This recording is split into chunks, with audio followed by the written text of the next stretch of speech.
A new survey shows that 30% of young immigrants and newcomers to Canada will leave the country in the next 2 years. The cost of living in Canada has recently jumped at a rate not seen in over 30 years. Housing prices increased 52% over the past 2 years, and fewer rentals are available on the market at an affordable price. Another concern among new immigrants is getting a job with a fair and livable wage, because life usually gets very tough and stressful with a minimum wage in Canada. So there are a lot of reasons why new immigrants are leaving Canada, but in this video I'll share with you my top 10 reasons why people are leaving. So without further ado, let's get into it. The truth is, Canada is not the land of opportunities. Taxes are very high and almost 35 to 40% of your pay stub will be gone at the end of the month. The cost of living is pretty high and it's rising, and the economy is not booming as in other countries. Personally, I think there is a lack of professional job opportunities, but there are a lot of low-level temporary minimum wage jobs. I used to work in sales and marketing, and I've seen how Canadians graduates struggle to get jobs. A lot of them end up delivering food with Uber Eats or DoorDash. It's even tough for people in healthcare, except they move to north or tiny towns where no one wants to live. Bigger cities like Toronto or Vancouver are saturated and they are full of competition. However, those with some specific IT skills are lucky, and it seems to be a demand for them by big corporations like Amazon. People really have no idea how cold Canada is until they experience it. Canada is very cold for the majority of the year, especially in the winter, where the temperature might go down to minus 30 degrees in places like Ontario. Other provinces like British Columbia, where I live, have a lower temperature, but it doesn't mean it's not raining 24/7. The weather plays a very important role when it comes to making people give up. My personal advice to overcome this problem is to get here in summer, where people go out in t-shirts and shorts. And my second advice is to get more involved in winter activities like skiing, snowboarding, hockey, and others. I think it just makes it more enjoyable, and if you're a ski lover like me, you'll appreciate the winter a little bit more than others. So when you eventually get a good job after 3 to 5 years, taxes, CPP, EI, and other deductions make your net income only 65 to 70% of your gross income.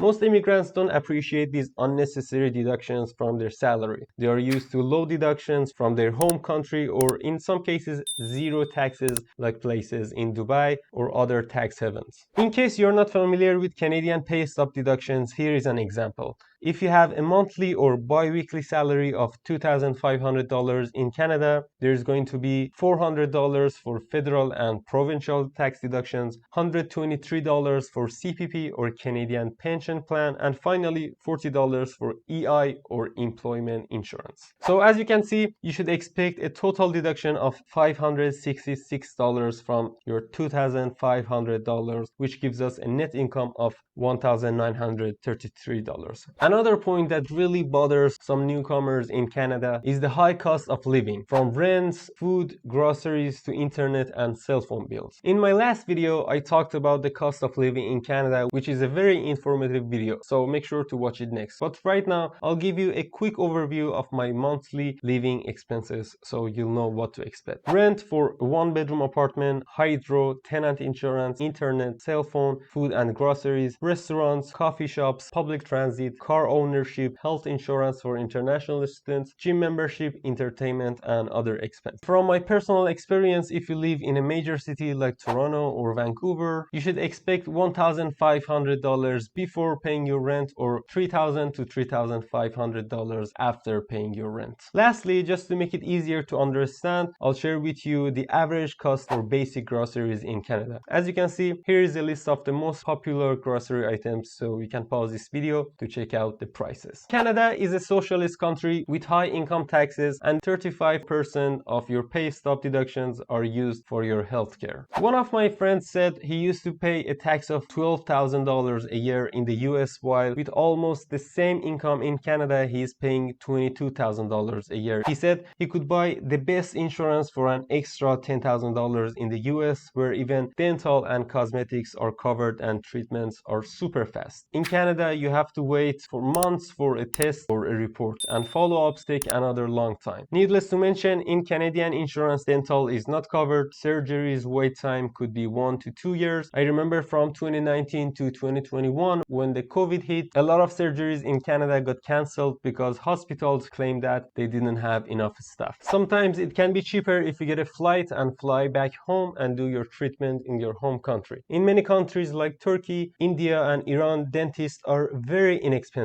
so you can go back and visit your family and do your dental or any other treatment much cheaper compared to Canada. Now, the real estate in Canada can be very expensive in a few cities. So if you live in major cities like Toronto or Vancouver, you should expect to pay $2 to $3 million for a house and $1 to $2 million for a one-bedroom apartment. It's very common for people to spend their entire life working hard and not be able to buy a dream home, especially in big cities. The next topic is something you don't hear a lot in the media, but I personally realize Canada is full of monopolies. You can see monopolies in a lot of Canadian markets like Bell, Telus, and Rogers, in the telecom industry, utilities, railway, dairy industry, and much more. Monopolies are very bad for the economy because the big businesses are able to control the market and there is no competition for them. So when a company doesn't have competitors, customers don't have any other choice, so they have to buy from the monopoly. As a result, the company can raise its price at any time. A lot of people claim that Canada is one of the worst countries in the world for dating and socializing, mostly in winter when people don't go out a lot. I remember a few years ago I went to different cities in Netherlands, Spain, and France, and I would rent a bicycle and stop asking people something and start a conversation and exchange Instagram. But here in Canada, a lot of people believe that Canada doesn't have that socializing energy, and since there are a lot of immigrants, homesickness is a thing and it turns people into pure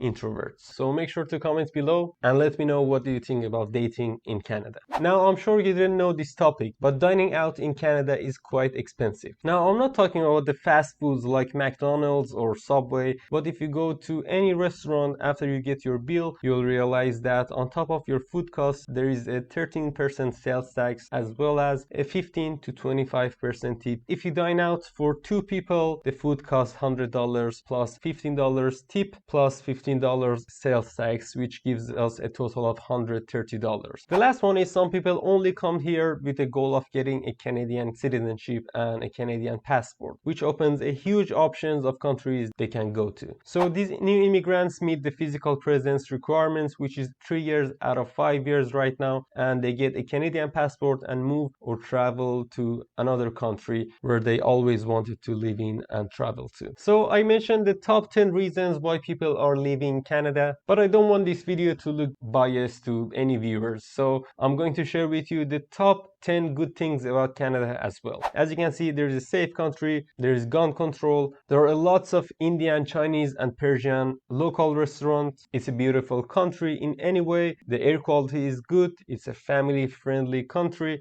and it's very close to the US with only a few hours driving. Some immigrants say they regret that they moved to Canada, but that doesn't mean Canada is not a good country. In fact, Canada is a very peaceful and beautiful and family-friendly country, but it comes with its own challenges like anywhere else. Alright, now that you know why people are leaving, the next step is to know how much it costs to live in Canada. So make sure to go ahead and watch this video next. Make sure to like and subscribe if you haven't already, and if you have any questions, make sure to go ahead and comment below and I'll try my best to help you out. As always, thanks for watching and see you in the next video.